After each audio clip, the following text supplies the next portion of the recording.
Bon, je viens de me lever. Je vous souhaite à tout le monde Good Sunday. Puis si vous n'avez pas de Sunday, mais prenez de la crème glacée. Good Sunday. Puis si vous n'avez pas un peu.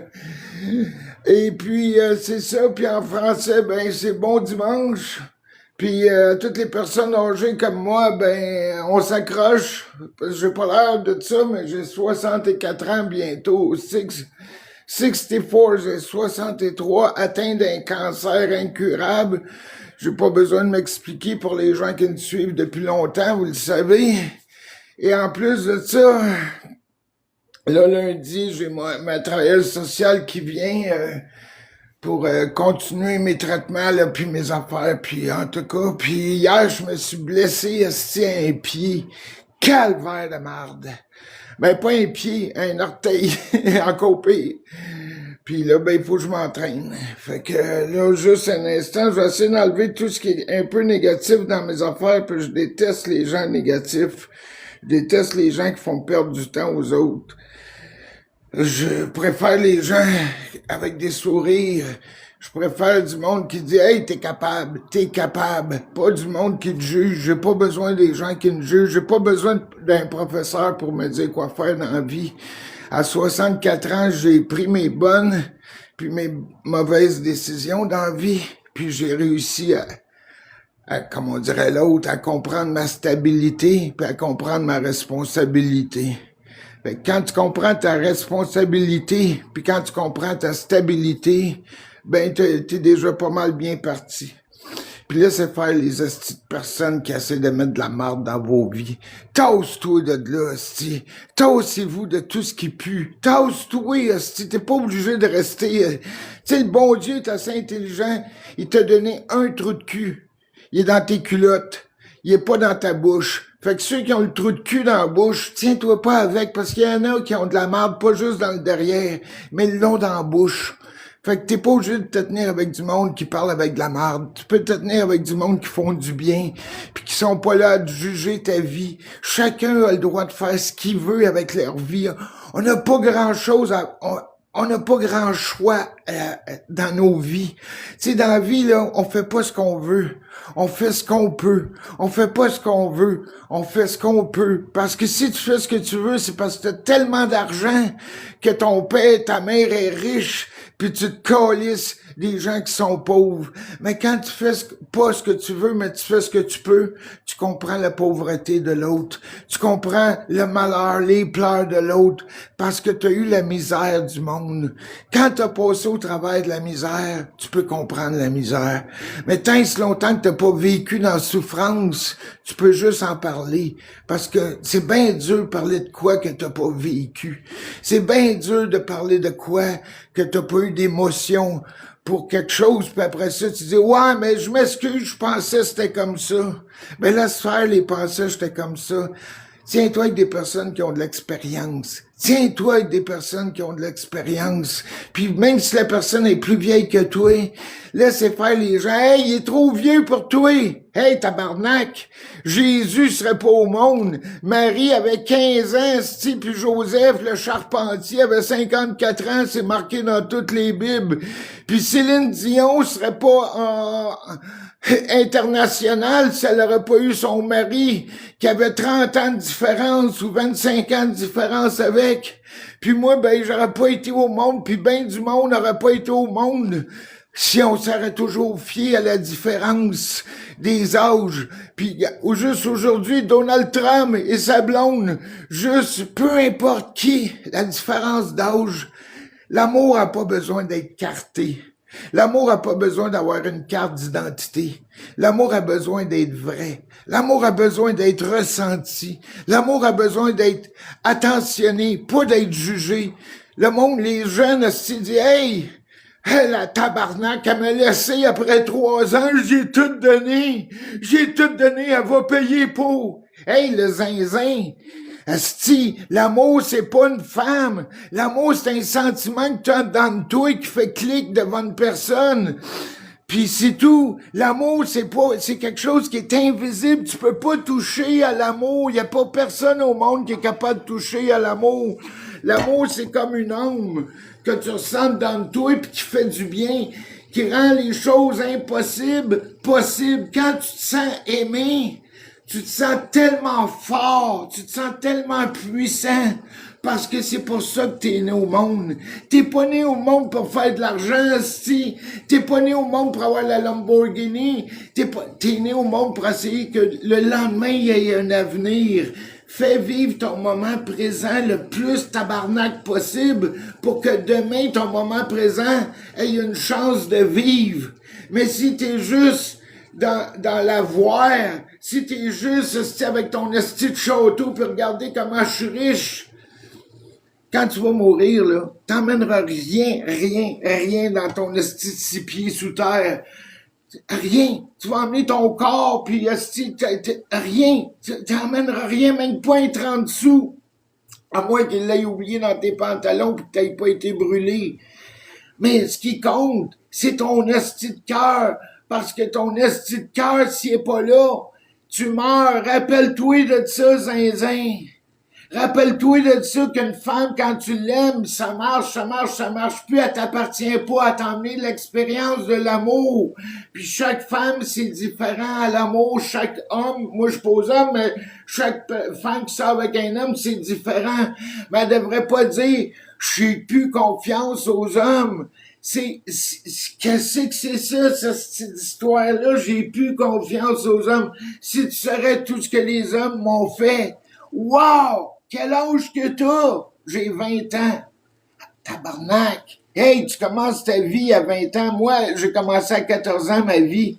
Mais si t'as le train qui a passé sur toi à 20-25 ans puis t'as plus confiance, qu'est-ce que tu vas faire rendu à 40 ans? Des fois, la vie, elle peut s'arrêter à tout moment parce que tu tombes malade ou peu importe. La vie, il y a rien d'acquis dans la vie. C'est pour ça qu'il faut vivre le moment présent parce que nos vies sont fragiles. Mais si t'es là à 20-25 ans puis tu dis t'as plus confiance aux hommes, comment tu vas faire ta famille? Comment tu vas mettre un enfant au monde si t'as pas d'amour en dedans de toi, si tu manques de confiance, si tu manques de foi, si tu manques d'espoir? Parce qu'il y a un esti de zinzin qui t'a mis à terre, pis un esti de zinzin qui a dit « Hey, moi, je suis un homme, je peux faire n'importe quoi de toi. » Tabarnak, qu'est-ce que vous faites, les jeunes hommes, esti? Hey, c'est la mère de vos enfants, peut-être un jour ou l'autre. C'est la femme qui va partager ta main quand tu vas avoir tes cheveux gris puis que tu vas être malade comme un chien dans ton lit puis que la femme va être à côté de ton lit puis elle va dire ça c'est mon homme puis tu vas être toute ridée, malade, esti, comme un chien. Mais tu vas avoir ta femme encore à côté de toi. Au lieu d'être toute seule à regretter ta vie, au lieu d'être toute seule à dire « Je suis encore toute seule ». Ben oui, mais qu'est-ce que t'as fait pour être toute seule? Ben moi, quand je sors avec une femme, je suis jaloux. Hey, la jalousie, là, tu devrais pas mettre ça dans ta vie. C'est toutes des choses qui détruisent l'amour. L'amour aime pas la jalousie. L'amour, c'est pas une femme. L'amour, c'est pas un homme. L'amour, c'est comme une âme. Puis une âme aime pas se sentir jaloux, se sentir fusionnel. Quand tu te sens fusionnel avec l'autre, t'es pas supposé d'être « Hey, moi je frappe, puis moi je suis jaloux, tout moi je suis possessif ». Hey, la vie, il faut la vivre au moment présent. C'est quoi de démolir nos filles qui vont donner des enfants plus tard? Moi, là, mon père, là, je le dis dans toutes mes styles vidéo, mais je le dis, parce que à chaque fois que je le dis, j'ai le goût de le vomir. Parce que j'ai jamais su comment me défouler de ça à part du sport. Moi, mon père, j'ai vu une fois dans ma vie, j'avais 18 ans. J'avais 18 ans, puis pour le voir, c'est pas lui qui est venu voir, j'ai parti de Montréal-Nord, 12-2-37, Lacordaire, ma mère restait là, je l'ai appelé, elle était à sa job, j'ai dit, je peux-tu prendre ton 10 vitesses, je viens d'avoir 18 ans, je vais aller voir mon père, il restait à Rivière-Baudette, à Cornwall, ça c'est 6-7 heures de bicycle à pédale. Puis je suis arrivé, puis il était en train de bâtir des trosses de son esti de garage avec 2-3 gars, puis il y avait un petit enfant s'en venir pas loin. Puis la police m'avait arrêté sur l'autoroute 2-3 fois. Mon petit enfant, tu vas te faire frapper. Il mettait mon bicycle dans le chose de police, dans l'auto de police, puis il me remettait, je revenais sur l'autoroute, je repédalais, je voulais le voir, mon père, je l'avais jamais vu. Puis malgré qu'il m'avait envoyé dans les familles sociales, malgré que j'étais dans les orphelinats, j'ai fait 2 collèges Marie-Clarac, orphelinat Saint-Arsène, 9 familles sociales. La dernière, j'ai été battu comme un chien. Je voulais le voir, mon père. Puis quand j'ai vu mon père, il a dit, attends une minute, faut que j'appelle ma blonde. Puis sa blonde a dit, je veux pas le voir ici, c'est l'enfant de ton ex. Hey, c'ti, combien de mères font des problèmes comme ça aux petits-enfants, je veux pas le voir ici, c'est l'enfant de ton ex. Mon père a raccroché puis il a dit, j'ai pas le choix de te prendre le bicycle puis te mettre dans l'autobus. Je vais te payer ton transport, puis en attendant l'autobus, je vais t'expliquer quelque chose. Puis il m'a dit, il m'a donné une lettre, puis je vous le jure, je l'ai encore, la lettre, c'est marqué, je t'ai jamais voulu, je t'ai jamais aimé, débrouille-toi. Puis il m'a dit, lis ça dans l'autobus, t'es même pas assez homme pour me le dire.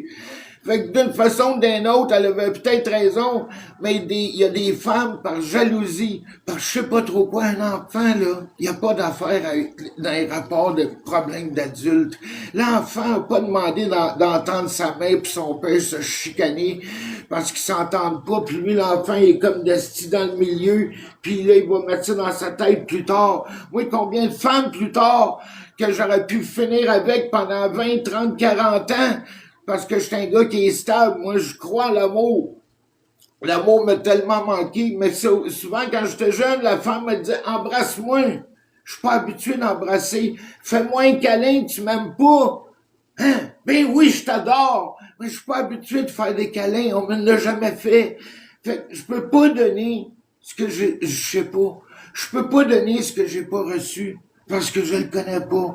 Fait que quand j'étais jeune, je savais pas comment embrasser. Puis pourtant, j'ai eu pas mal de filles quand j'étais jeune, je paraissais bien quand j'étais jeune, j'avais les cheveux longs, j'étais bien bâti, j'étais en forme, je travaillais dans un club, j'avais de l'argent qui rentrait, je travaillais au 281, j'étais un des premiers danseurs au 281, après ça j'ai travaillé 7 ans dans un club, puis j'ai eu un centre de conditionnement physique, j'ai fait du sport professionnel, culturiste professionnel, puis j'ai eu des bons contacts, etc.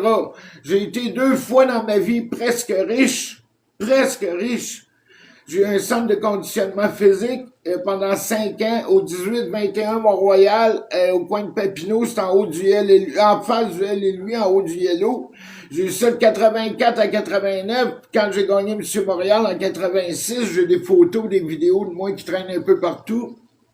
Et puis, j'ai parti mon centre de conditionnement physique et je travaillais dans un club. Puis je me suis mis à sortir avec une danseuse de chez Paris. Ça fait 3 ans qu'on est ensemble, puis on a eu des vertes et des pommures. Mais l'affaire, c'est qu'au bout du compte, on a commencé à se mettre le nez, esti dans le coke. On a commencé à faire de la freebase. Puis il n'y a rien qui peut détruire une vie d'amoureuse que la consommation. Peu importe la consommation dans la maison, attends-toi si dans 6 mois que ça va être l'enfer, ou dans 3 mois, ou dans peu de temps, ça va être l'enfer dans la maison parce que la consommation elle va gagner. Puis c'est ça, ça détruit notre vie de couple.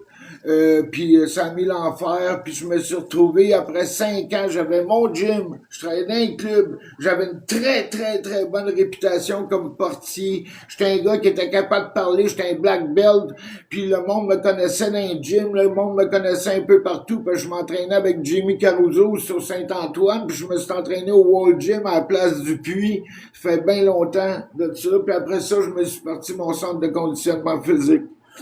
Et puis, j'avais bien des contacts.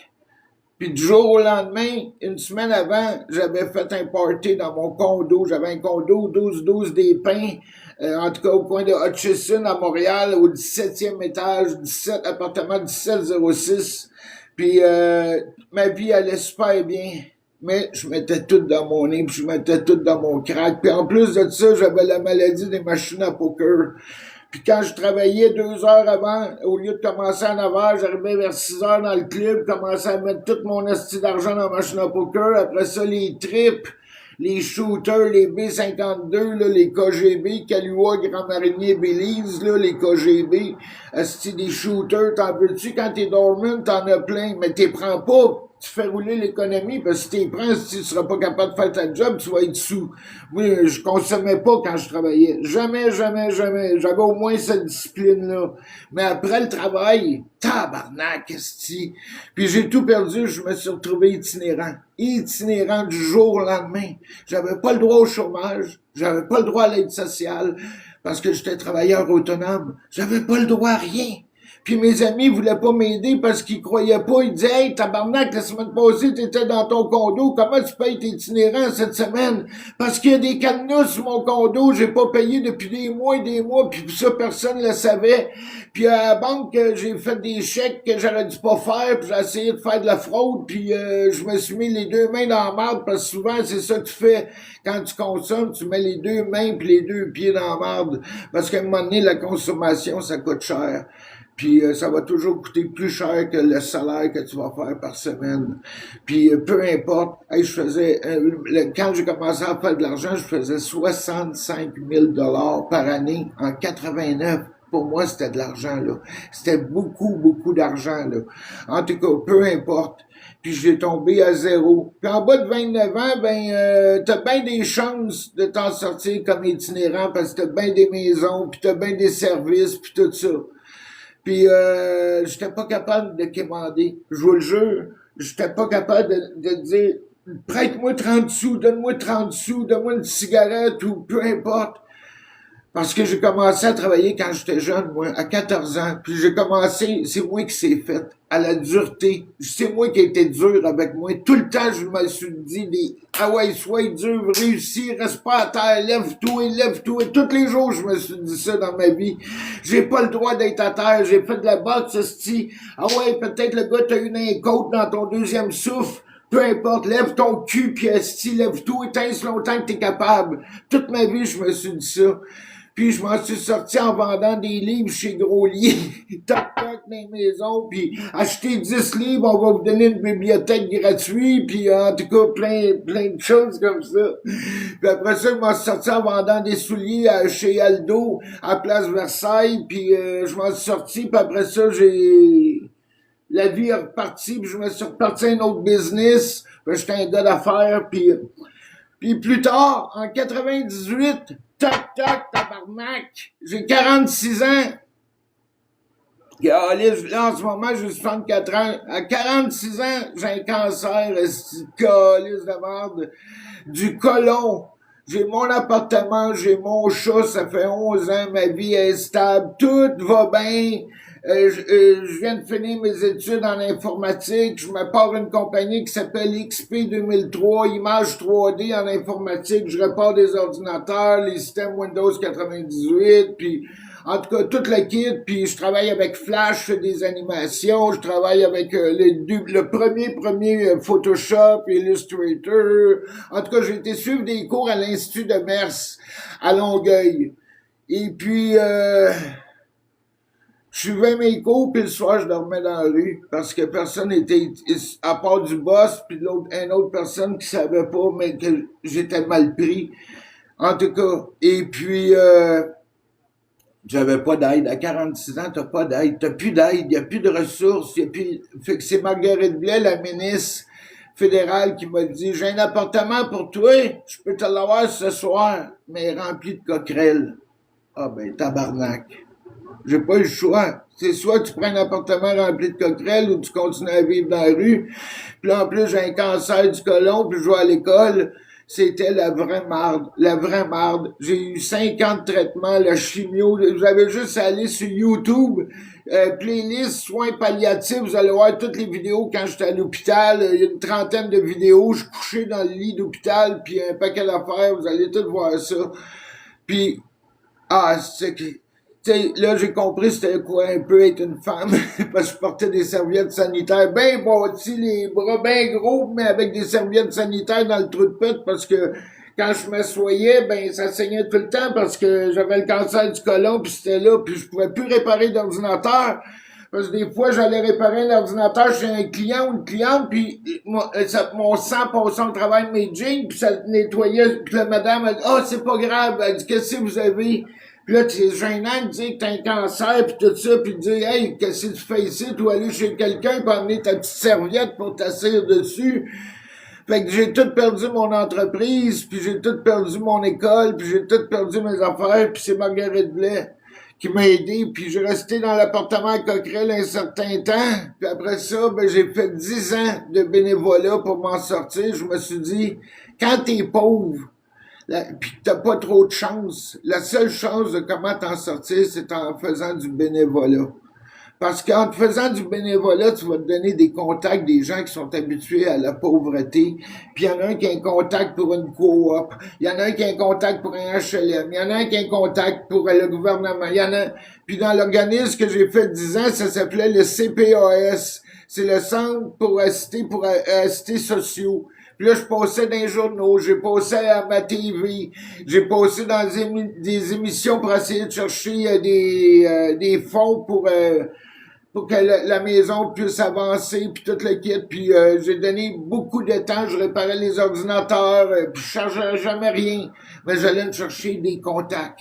Puis après ça, ben il y a un contact qui est arrivé, puis il dit « Hey, je connais une place qui a une coop. » Puis il dit « Là, tu veux te partir une entreprise, puis tout ça. » Puis là, il m'a présenté ça, j'ai resté là 11 ans dans le coop. J'ai continué à faire du bénévolat pour la défense des droits des femmes, travailleurs de rue, intervention sociale. J'ai été suivre des cours, j'ai été chercher des attestations comme travailleur de rue, relations d'aide, intervention en toxicomanie.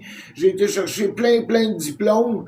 On m'a passé dans plein de journaux. En tout cas, je peux vous les montrer, là. Il y a plein de places qu'on m'a passé, mais j'étais comme un fantôme. Ben, tu me passes un journaux dans la télévision, mais je rentrais chez nous comme quelqu'un de simple qui disait « Ah, j'ai fait une bonne action aujourd'hui, je suis content de moi. » Parce que c'est ça, moi, ma vie. Me lever le matin quand j'étais avec une cocotte, quand j'étais avec une femme, puis je me dis dans ma tête, qu'est-ce que je peux faire pour la rendre heureuse? C'est ça que je me dis. Puis quand je suis toute seule, je me dis, qu'est-ce que je peux faire pour faire une différence à quelqu'un? Donner un sourire ou aider quelqu'un. J'ai toujours pensé comme ça. Aider mon prochain parce qu'aide-toi puis le ciel t'aidera. Puis après ça, ben là, tu vois, après mes 11 ans où ce que j'étais dans ma coop,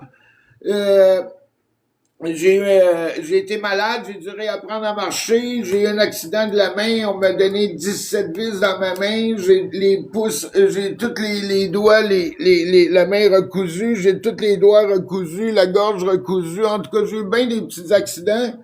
Puis après ça, ben dans mon bénévolat, ben je me suis fait un contact.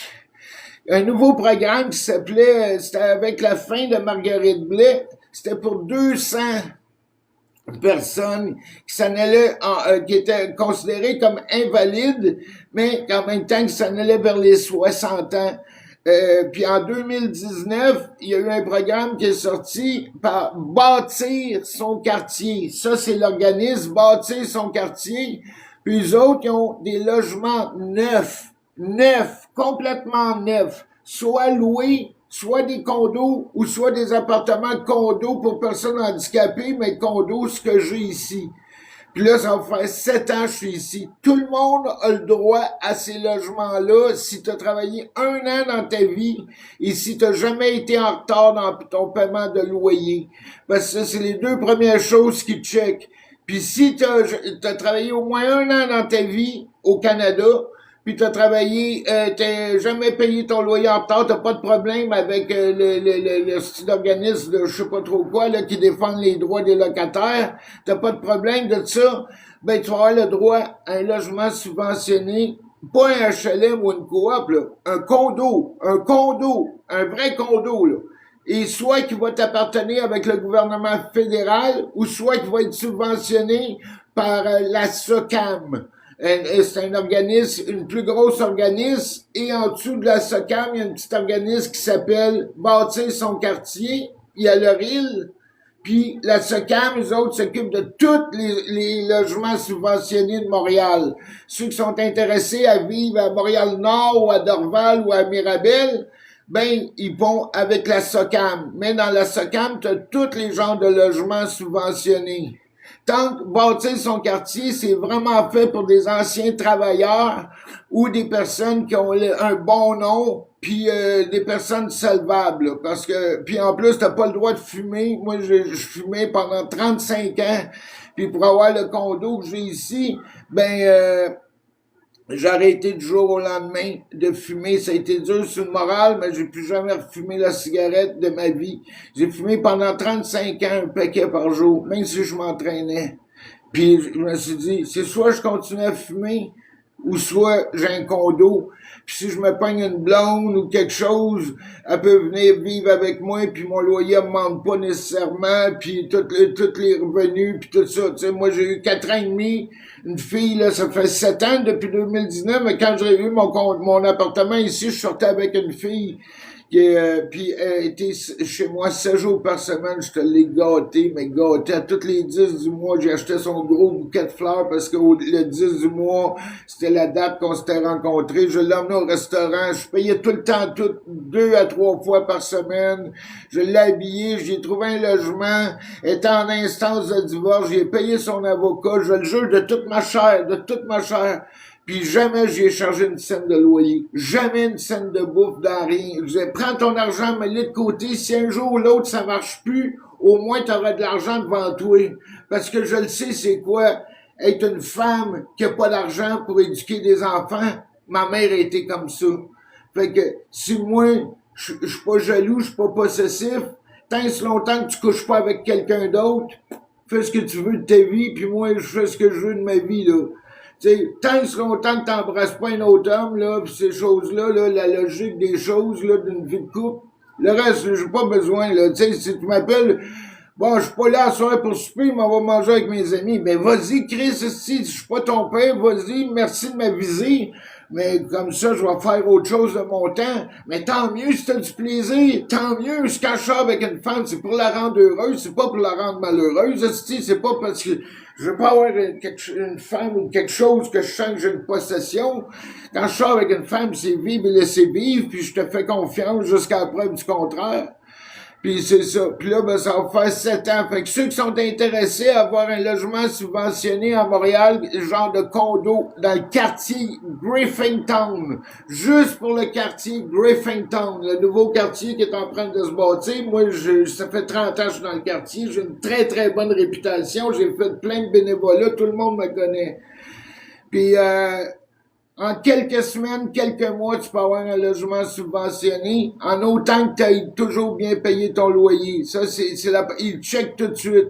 Puis si tu vas avoir un logement subventionné, comme moi, pour personnes handicapées, si tu connais des personnes qui sont handicapées, c'est un condo pour personnes handicapées. Ça rentre aussi dans bâtir son quartier. Et il y a aussi à toutes les semaines à Ma TV l'émission de bâtir son quartier. Je pense que ça fait 2 ans qu'à toutes les semaines, là, vous avez juste à programmer bâtir son quartier dans Ma TV. Puis vous allez voir le propriétaire d'ici avec parce qu'il n'y a pas juste un bloc, il y en a plusieurs.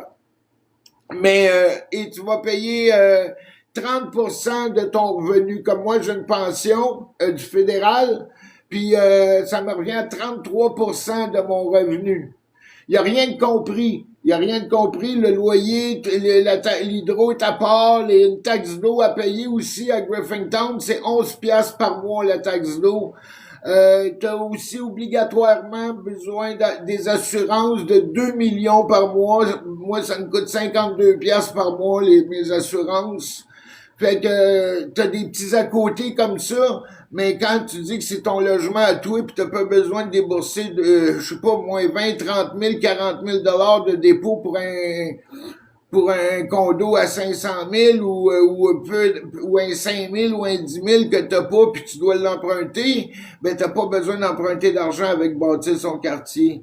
Ils vont juste faire une enquête de crédit, puis si ton crédit est bon, tu passes tout de suite. En quelques semaines, tu peux avoir un logement. Après ça, t'as le RIL, ressources économiques du logement.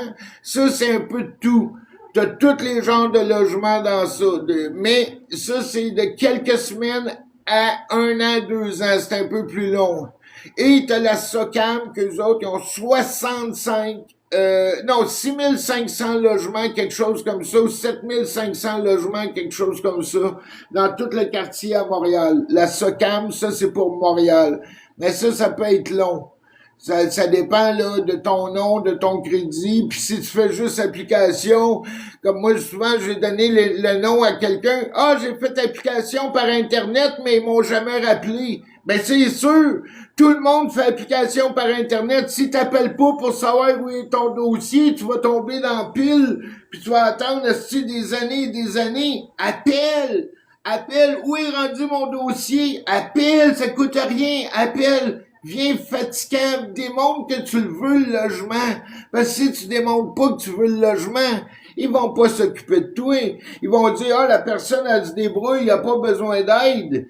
Faut, dans des organismes comme ça, il faut que tu appelles. Puis il y a aussi ceux qui ont de la misère avec les papiers pour le gouvernement fédéral, le gouvernement provincial, l'aide sociale, le chômage, tout ça. Il y a un organisme qui s'appelle le CPAS. J'ai fait 10 ans de bénévolat. C'est Centre économique pour les assistés sociaux, mais c'est pas assisté social pour aide sociale, c'est sociaux pour toute la société. Ça veut dire, eux autres, ils appellent pour toi quand t'as de la misère à appeler au gouvernement, à l'aide sociale ou au chômage. Ils appellent pour toi. Ils ont un système d'avocats, ils ont un système de banque alimentaire, ils ont un système d'aide aussi pour des personnes qui ont besoin de parler. Puis ça coûte 5 à 15 $ par année pour être membre. Fait que c'est pas si pire. Tu sais, les organismes, là, c'est pas cher pour être membre dans des organismes. Le CPAS, ça, c'est le bureau, il est à Pointe-Saint-Charles, mais le CPAS dessert toute Montréal. Toute Montréal. Pas juste Pointe-Saint-Charles. Et ils vont te référer à un autre organisme, puis ils vont t'aider. Fait que c'est ça. Puis il y a aussi Maison Saint-Antoine pour ceux qui sont dans le quartier de Verdun à Montréal. Maison Saint-Antoine, pour les personnes qui n'ont pas d'argent, ça coûte 15 $ par année, puis ils te livrent 5 repas chauds par semaine. À tous les jours, ils viennent te livrer un repas chaud chez toi. Ça s'appelle le Centre Saint-Antoine. 50 ans et plus, quelque chose comme ça. Fait que c'est juste pour vous donner un petit peu d'aide. Là, je vais fermer ma caméra, je vais essayer de prendre mon énergie, essayer de m'entraîner. Même si j'ai mal partout, là, si j'ai l'orteil complètement mauve, faut que je fasse mes push-ups, faut que je fasse mes redressements assis, puis j'ai mal partout, mais comme on dit, on fait pas ce qu'on veut, on fait ce qu'on peut, puis je vais essayer de faire mon peu au maximum. Fait que je vais fermer la petite vidéo, puis je m'entraîne dans 2-3 minutes.